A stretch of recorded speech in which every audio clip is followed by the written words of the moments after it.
Howdy, everybody. Here we are, all ready to take you down to Pine Ridge for another visit with Lum and Abner, brought to you by the makers of Horlicks, the original malted milk. Well, we're on our way to Pine Ridge to see what the old fellows are up to this evening. Let me tell you a little more about this flashlight that Lum and Abner are sending out to all users of Horlicks malted milk. So I'd be able to know what I was talking about, Lum and Abner let me borrow one of these flashlights. Got it here with me right now. Suppose I describe it to you. All right? Well, it looks like a fountain pen. It's just about the same size, and on it there's a good, strong clip, just like a fountain pen has. That's to keep the flashlight from falling out of your coat or vest pocket if you want to carry it around just as you do a pen or automatic pencil. Now, down at the bottom end of this good-looking aluminum tube is a flashlight bulb, a non-breakable, solid crystal bulb that can't become unscrewed and get lost. Now, at the top, just above the clip I mentioned a minute ago, is the little button that you press to turn on the flashlight. And when you press that little button, well, that's when you're going to get the surprise of your life. Well, you wouldn't believe that anything as compact as this could throw out such a powerful beam of light. I tell you, folks, this little flashlight is certainly a peach. Every single one of you ought to send in and get one. That's easy enough to do, you know. Just send in the wrapper from a package of Horlicks malted milk powder. Can be from any size package, either natural or chocolate flavor, but it must be a Horlicks malted milk powder wrapper. What I mean by that is that wrappers from Horlicks tablets are not eligible. Now, write your name and address on the back of this wrapper and enclose 10 cents to cover the cost of packing and mailing your flashlight. Then, mail your wrapper and dime to Lum and Abner, care of the station to which you are listening. And in return, Lum and Abner will send you one of these handsome pocket-sized flashlights, complete with bulb and battery. Now, don't put off sending in for your flashlight. Do it right away. Do it tonight before you forget it. And now, let's see what's happening down in Pine Ridge. Well, Lum and Abner are very much concerned right now over the fact that Abner's wife, Elizabeth, has discovered an accident policy of Abner's and has put in a claim for damages on account of his recent accident. The old fellows are afraid to tell Elizabeth that the accident was a fake, that Abner has not been hurt, and yet they don't want to accept any money from the insurance company on a false claim. The adjuster is expected in Pine Ridge today. As we look in on the office of the Matrimonial Bureau, we find Cedric Wehunt there in response to an urgent call from Abner. Listen.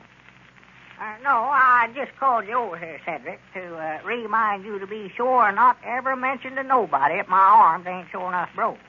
Well, I ain't told nobody, but Ma said she heard Mr. Lum make an announcement over the party line yesterday, and he was telling everybody that there weren't nothing to that story about your arms being broken. Yeah, I know. Lum got mad in here yesterday. My wife heard it, too.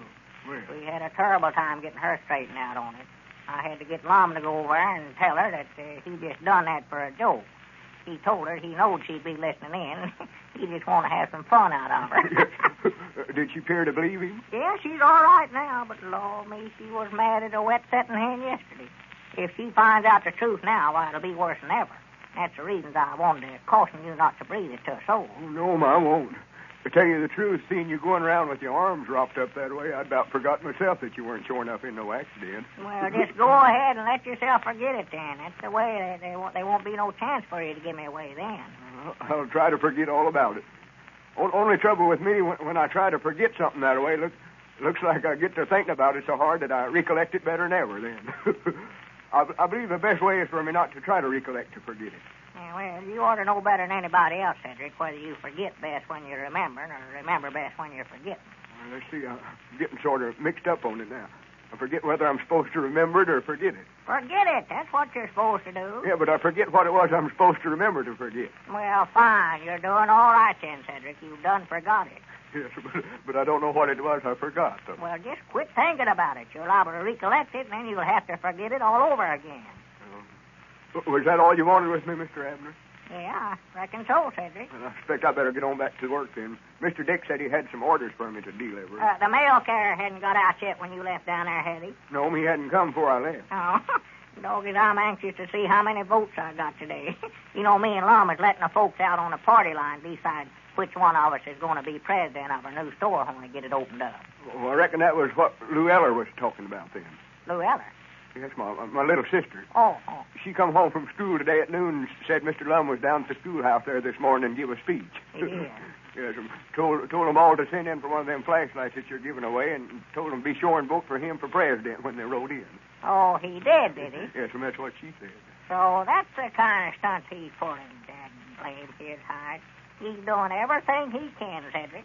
Even putting up signs around town saying, vote for Lum Abner for president. Oh, yes, and he's got the whole town covered with them signs. I know it. I reckon he'll be elected all right. But I hope you win, Mr. Abner. But, you know, whenever Mr. Lum makes up his mind to be elected to something, there ain't nothing going to stop him. You know that yourself. Yeah. Well, of course, I never had no idea he's going to make a regular election out of this. You'd think he's running for a county judge the way he's carrying on. If I was you, I'd get out here and do some handshaking. If you don't, he's going to beat you so bad you won't know you've been in the race even. Hey, don't get away a minute. I'll just call up on the party line again. Remind him that I'm still in the race. You watch the front door there, Cedric. If you see Lum coming, well, holler at me.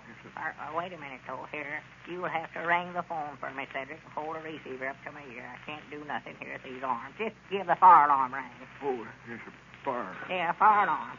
We always ring that to get everybody listening in, you know. We all take down the receivers to find out where the fire's at. Well, whereabouts is the fire at? Why, there ain't none, Cedric. I'm just... wait a minute. Hold the receiver still now. Hello? Why, this here is Abner Peabody.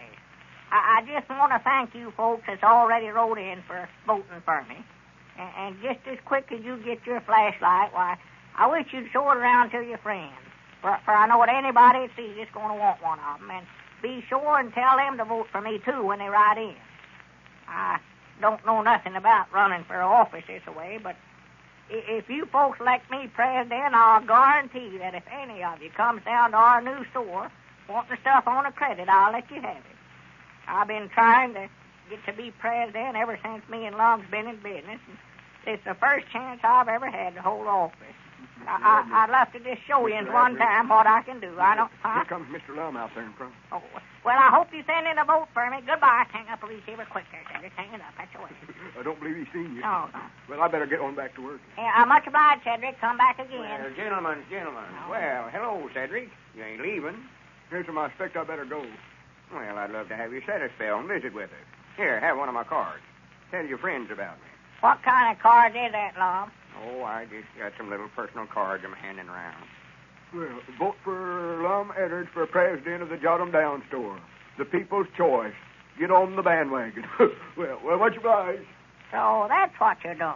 Getting out cards asking folks to vote for you now, huh? Well, recollect that old Eddard saying, everything's fair in love and war and politics. Where you been all morning, Lum? I tried to locate you all over town. Well, I just had a little business to tend to. Yeah, I know what you've been doing. You're down at the schoolhouse making a speech asking the youngest to vote for you. That's what you're doing. Who told you that? Never mind. I heard it all right. Well, Abner, you're going to get the surprise of your life in the next few days when these votes starts coming in. Yeah. Tell you what I'll do. Just to save you a lot of embarrassment, I'll let you withdraw from the race right now. Withdraw? Just forget about the whole thing. Oh, no, you don't. No, you don't. We'll just go ahead and fight this thing till finish. All right. Recollect, I warned you. If you get snowed under, it ain't my fault. No. What was it you wanted to see me so bad about? Why, that Justment feller from the insurance company was out this morning wanting to make a settlement on my accident. He was. Whereabouts is he at now? Why, done went back, I reckon. Well, you explained to him that your arms weren't showing up broken. Were you just making out like you was hurt on account of your wife? No, that's what I wanted to tell you, Lum. I never had a chance.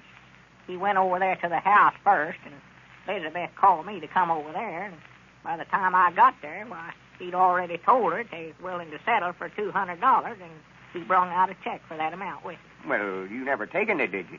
No, I never, but Elizabeth did. Her and Pearl's over there now figuring out what all they're going to buy with it in at the county seat tomorrow. Oh, my goodness. Abner, if she cashes that check, they can send you to the penitentiary for obtaining false money under pretenses and get me for being accessories to the crime. Well, I couldn't help it, Lum. I wanted to tell him that my arms weren't broke and that I never had nothing coming to me, but I just couldn't bring myself to do it with Elizabeth standing right there. Now we're into it. Oh, well, whereabouts is the check at now? Why, over there in the sugar bowl, I reckon. The sugar bowl. Yeah, that's where Elizabeth keeps all the money. Money for the heathens and stuff like this, you know. She's treasury for the missionary society. Well, there ain't but one thing to do, and that's for you to get that sugar bowl and get that check out of there and take it back in there to them insurance people before Elizabeth gets a chance to cash it. Well, I can't get it out with my arms and hands wrapped up in splints and bandages this way. Oh, that's I right. couldn't get my hand in a sugar bowl in the first place. Well, we got to get that check some way, Abner. I don't want to get mixed up in no false pretense business. It wouldn't be hard to get if somebody could just sort of slip in the kitchen there when Elizabeth ain't in there. That sugar bowl sits right there on the top shelf in the cupboard. Yeah, I was just thinking here. Huh? Reckon I could slip in there and get that check out without her catching me? Well, I tell you what I could do. I could see that kitchen door is left unlocked tonight, and you could wait till we go to bed, and then you could slip in there and get it out no trouble at all. Yeah, Granny, that might work. What time do you generally go to bed? Well, now, that's the trouble. We don't get to bed very early. It's generally 8:30 or 9 o'clock before we ever turn in. Well, Granny, you leave that kitchen door unlocked tonight, Abner, and I'll slip over and get that check and take it back to the insurance company tomorrow. Tell them the truth about it. And this is the last time I'm going to try to help you, though. From here out, you can get yourself out of your own scrape, right? Well, if Lum doesn't get that check back tonight, it looks like Abner will be in some serious trouble. And no, don't forget, folks, send in tonight for one of these handsome pocket-sized flashlights. You'd pay 75 cents for this useful little flashlight if you bought it at the store. But if you'll just send in for one, you can get it complete with bulb and batteries with the compliments of Lum and Abner. That's easy enough. For all you have to do is to send in the wrapper from a package, any size package, of Horlick's malted milk powder. Must be Horlick's malted milk powder. Wrappers from Horlick's tablets, are not eligible. Well, write your name and address on the back of the wrapper and then mail it, enclosing 10 cents to cover the cost of packing and mailing your flashlight, to Lum and Abner, care of the station to which you are listening. In return, Lum and Abner will send you one of these little fountain pen-sized flashlights, complete with bulb and battery. Now, don't put off sending in until it's too late. Do it right away. Those of you who don't already have Horlick's malted milk powder in your home can get a package, either natural or chocolate flavor, at your druggist. This is Carlton Brickert, speaking for Lum and Abner and Horlick, who now bid you all good night and good health.